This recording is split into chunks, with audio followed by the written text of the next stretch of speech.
Hi guys! First time din akong mag-upload og video about English. Anya, ang atong unang katunan diha kung interesado lang mo maminaw o ganahan mo magkat og English, hinay-hinayon lang ni nato. Ang atong first nga topic kay parts of speech. Parts of speech. Kining iyong nga parts of speech kay klase guni sa mga words nga atong gamiton og magtabi tag English. Pareha sa punig Bisaya ba? Og mag-Bisaya ta, di ba, maggamit man gitag mga words nya. Kanang mga words lahi-lahi na sila klase. So for example, ang atong una nga parts of speech sa English gitawag nato siya noun. Okay, ang next is pronoun. Next is verb. Ikaupat kay adverb. Next is adjective. Next is conjunction. Next is preposition. And the last one is called interjection. Kana sila para di magubot atong hunahuna, tagsa-tagsaon sa na nato og discuss. Pero sa karon, maghinay-hinay lang pugot. Ang atong unahon is about noun, kaning noun. Katong nakalimot na sa inyong topic, English lesson sa una, ug kamong mga nakahibalo na, pwede ra pud mo dili maminaw ani. Kay kani easy ra man kay ni siya, sayo naman kay ni siya nga topics. English topic.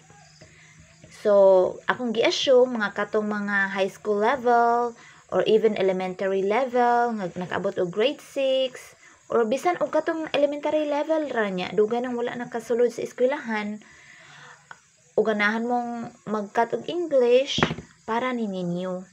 So magkaron mag-focus ta about sa noun. Og mayon tag noun, kani sila kay ngalan ni sila og mga tawo. A noun is a word that represents a name of a person,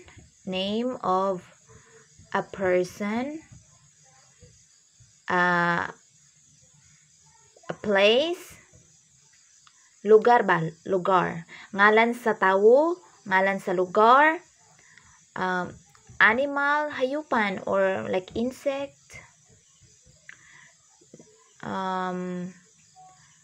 things, mga butang, ngalan sa mga butang, or idea. So, sa ato pa ang noun, ngalan sa mga tawo, lugar, mga hayupan, insekto, mga butang, tanang butang, og idea. Okay? Hinumduman nato na. O ganahan mo, pwede ra pud mo magkuha diha og ballpen og notebook. Bisag unsa kung notebook ka, bahalag nipis or mo nagka bayat-bayat ng pages inyong notebook, basta naa lang mo matun-an. Or anyway, og na mo cellphone, pwede ra man mo maka-visit sa kong channel anytime, anywhere. Okay, so maghatag tag example sa noun nga ngalan sa tao. Kana imong ngalan mismo sa imong kaugalingon, noun na siya. Gitawag nato siya noun sa English. Maghatag og example sa nga noun as a name of a person. Hisgot lang tag kanang mga ngalan sa imong mga silingan bakayha. For example, si Sinang Betty. Sa spelling Betty, English nang nato diri. Betty, ngalan sa tao, Michelle. Unsa pa? Norberta. Next is Cyril. For example, another one, Fortunata. Mga karaan kay name. Ug uban pa. Last na lang nato, Ana. Si Ana ang ngalan. Kana sila noun na siya nga sila nga words. Okay? So kana kay ngalan man sa tao, dapat capital gyud ang letters. Ug mointang capital letter, dako ba ang letter. For example, magsulat kag imong name kay si Michelle. Di man ka magsulat sa imong sa papel or bisag unsa pang form nga mag small letter ka, magamay kag letter sa M. Always permanente man ginang dako. Di man ka moingon ana nga my name is Michelle nga gamay M, dako gyud na siya. Kay ngalan man na og kanang tawo, permanente nang dako ang capital letter. Okay, for example, Michelle lives in the Philippines. Tanawa. Mo-focus lang sa word nga Michelle ha, kay mao man gid atong main nga topic or example si Michelle raman. So tanawa, Michelle lives in the Philippines. So nagpuyo si Michelle sa Pilipinas. Tanawa ang M, di gina siya mahitabong magamay.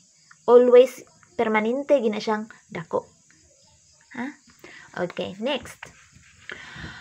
Maghatag na putag noun nga ngalan sa place. Kana inyong barangay, noun lang gihapon na siya. Or ang word nga barangay, noun lang gihapon na siya. For example, kanang Cebu City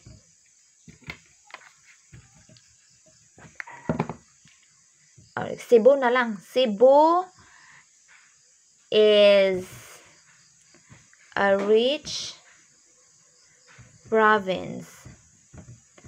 So, ang Cebu kuno kay dato nga probinsya. So, tanawa ang first letter sa Cebu, magkapital ta, kay ngalan man siya sa lugar. Niya,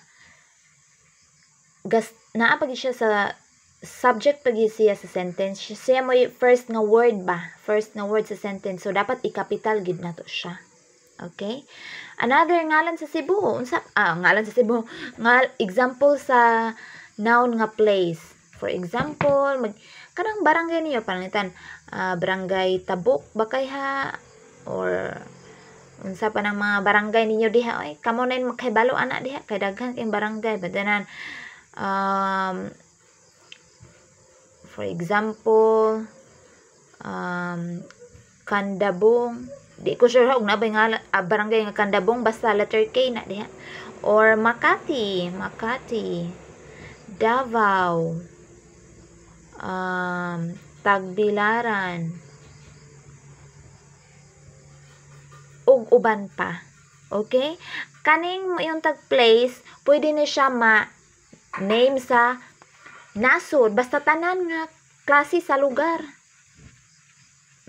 Kana siya. Or SM Mall, kana mga ngalan sa mall. Ayala, noun po na siya. Canada, Philippines, USA, California nga state. Dapat capital letter po na siya. Okay? So, mao na siya ang gitawag na itong mga noun. Malungsod, mapaprobinsya, masyudad, manasod, basta ngalan o lugar, noun na siya. Okay, next, ngalan sa animals, cows, unsa pa, carabaos, goat, o unsa pa man kanang sheeps ba kanang karnero, giraffe. Sakto bang spelling sa giraffe? I-check lang yung spelling sa giraffe ha, di ko sure ana. Kaya unsa pa kanang tiger, lion, tanang klase sa animals gitawag na siya og noun. Okay? Okay, next is ngalan sa butang. For example, smartphone, TV, aircon, or air conditioning. Naman siya space. Ang air conditioning. Duha na siya ka word. Refrigerator. Ngalan ba nagbutang? Unsa pa man diha kanang washing machine.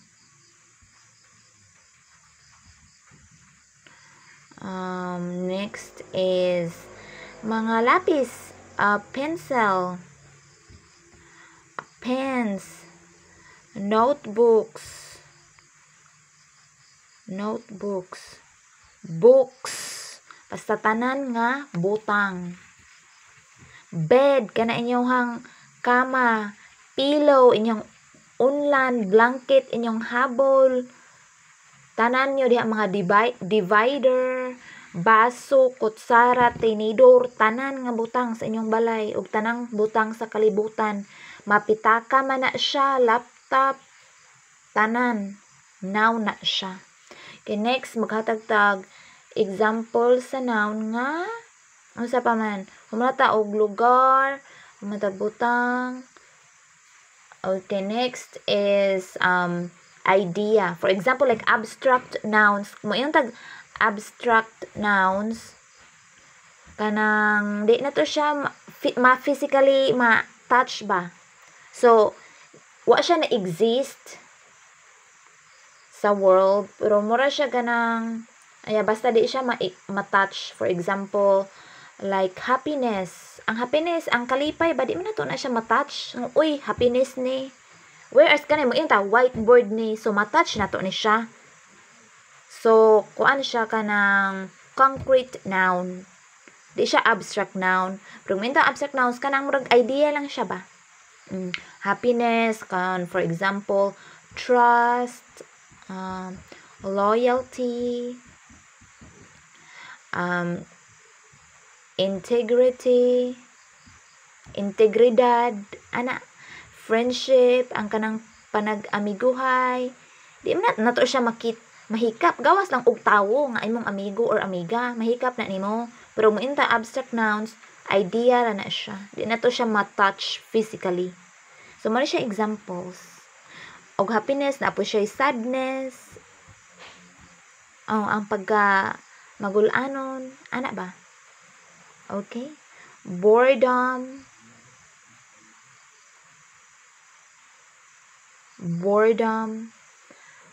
Mauna siya. Daghan pa kayong example, basta gatagan lang ta mo pila pa ka example para di na maglibog inyong utok. Okay, so maura na siya guys about sa noun. Okay, daghan pa kitang tun-anan sa English, pero meron pa man akong nga video, so paki-subscribe na lang o ganahan mong magkat-on og English. Kay kanira bang kaning atong kalibutan no, atong nasod looking forward man gyud, moving forward man gyud ta. Labi na advanced na kitong technology, di man mahimong move backward ta, magpabalik hinuon ta padulong sa una. Okay, so kinahanglan gyud tang magkat-on og English. Kay natay mga computer karon di ta makabalo mo search o di ta kabalo mo English, YouTube, di ta ka maulahi ta permente sa uso. Okay, so maura na siya karon. Amping kanunay. Bye.